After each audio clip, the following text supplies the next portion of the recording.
आज हम बायबैक के कंप्लीट टाइमलाइंस के बारे में डिस्कस करने जा रहे हैं। क्या होता है letter of offer, entitlement ratio कब आता है, रिकॉर्ड डेट और टेंडर डेट के बीच में आमतौर पे कितना गैप होता है और अनएक्सेप्टेड शेयर्स अकाउंट में कब वापस आते हैं। इन सभी को एग्जांपल से आज हम स्पष्ट करेंगे। तो शुरू करते हैं।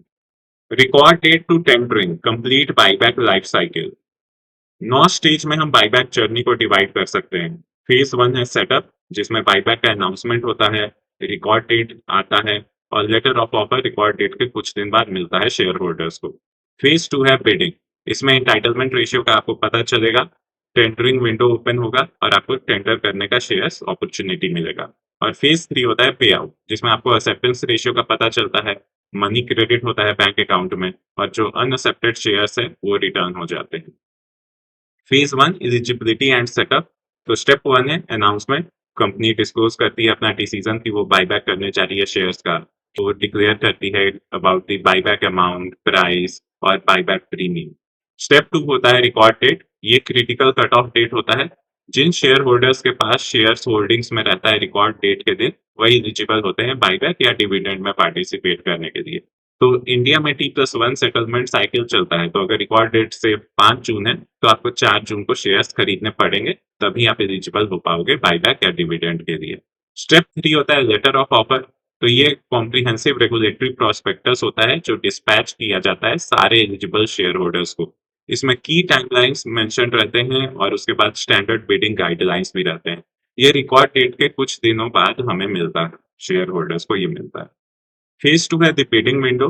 तो आपको एंटाइटलमेंट रेशियो जो है वो लेटर ऑफ ऑफर से ही पता चलता है।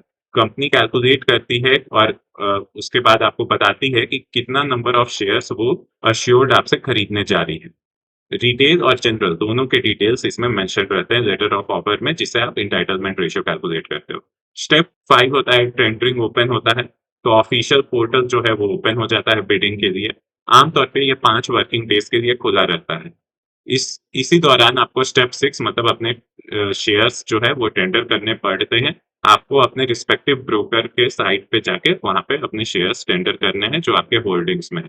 एक ध्यान देने का चीज़ यहाँ पे ये है कि लास्ट डेट को टेंडर करना शेयर्स अवॉइड करें, क्योंकि बहुत बार ऐसा होता है कि क्लोजिंग टाइम से कुछ घंटे पहले ही कुछ ब्रोकर्स में रिपोर्ट किया गया है कि उनका टेंडर विंडो क्लोज हो गया है। Phase 3 settlement process.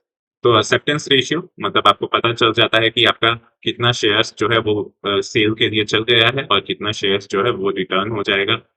Step 8 money credited. तो कंपनी के जो रजिस्ट्रार है वो सेटल कर देते हैं सक्सेसफुल बिड्स को और फंड्स जो है corresponding to the accepted shares वो रिटर्न हो जाते हैं आपके प्राइमरी बैंक अकाउंट में। Step 9 shares return. तो जो अनएक्सेप्टेड शेयर्स रहते हैं वो रिटर्न हो जाते हैं और अब आपको आपके डीमैट अकाउंट में वापस नजर आते हैं। तो ये है बायबैक का 9 स्टेप्स। रिटेल कैटेगरी के लिए मैंडेटरी रिजर्वेशन रहता है 15% का। रिटेल कैटेगरी में एलिजिबल होने के लिए आपको बायबैक के रिकॉर्ड डेट के दिन आपका शेयर का वैल्यू जो है वो 2 लाख या उससे ज्यादा नहीं होना चाहिए। Case studies and examples. तो विप्रो का जो बायबैक आया था 2023 में, उसके टाइमलाइंस देख लेते हैं। बोर्ड ने अप्रूवल दी थी 27 अप्रैल 2023 को। रिकॉर्ड डेट था 16 जून और टेंडर विंडो जो है वो ओपन हो गया था उसके 6 दिन बाद मतलब 22 जून को। और टेंडर क्लोज हो गया था 29 जून को। सेटलमेंट और शेयर्स रिटर्न हो गए थे अर्ली जुलाई को। तो जब सेटलमेंट हो जाता है तो आपका आपका पैसा जो है जो एक्सेप्टेड शेयर्स का है वो आपके बैंक अकाउंट में आ जाता है और तुरंत उसके बाद शेयर्स भी डीमैट में आ जाते हैं जो अनएक्सेप्टेड। वैसे ही इन्फोसिस बायबैक 2025 अप्रूव हुआ था 11 सितंबर को। रिकॉर्ड डेट था 14 नवंबर को। टेंडर ओपन हुआ 20 नवंबर को, क्लोज हुआ 26 नवंबर को। सेटलमेंट जो है वो एंड नवंबर और अर्ली दिसंबर के आसपास हुआ था। Recent buyback timelines. तो आप देख सकते हैं कि जाइडस जैसे है, जाइडस लाइफ साइंसेज, तो इसका रिकॉर्ड डेट था मई 29 को और टेंडर विंडो उसके 5 दिन बाद ही शुरू हो गया। वैसे ही और बिंदु फार्मा में भी 6 दिन का गैप था, जबकि वेल्सपन लिविंग में 7 दिन का गैप था। तो ये हाल ही के बायबैक्स है। इनसे आप अंदाजा लगा सकते हैं कि टेंडर विंडो जो है अभी के जो बायबैक्स आ रहे हैं वो 5 to 6 डेज गैप पे रहता है। Post buyback tax guidelines. तो टैक्सेशन सिंपल है for simple retail share holders कि आपको अगर आप 1 साल से ज़्यादा शेयर को होल्ड कर रहे हो तो 12.5% टैक्स लगेगा और अगर शॉर्ट टर्म में आप होल्ड कर रहे हो तो आपको 20% का फ्लैट टैक्स देना होगा। लॉन्ग टर्म में भी अगर आपका साल में 1,25,000 तक का प्रॉफिट जो है वो टैक्स फ्री रहता है, तो उस दायरे में आ रहे हो तो ज़ीरो टैक्सेशन होगा।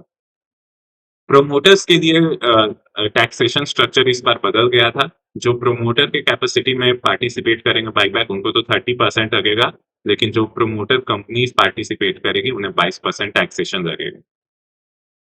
तो ये था पूरा शेयर बायबैक से रिलेटेड हमारा टाइमलाइन का डिस्कशन। आपको वीडियो पसंद आया है तो वीडियो को लाइक, सब्सक्राइब और कमेंट करें।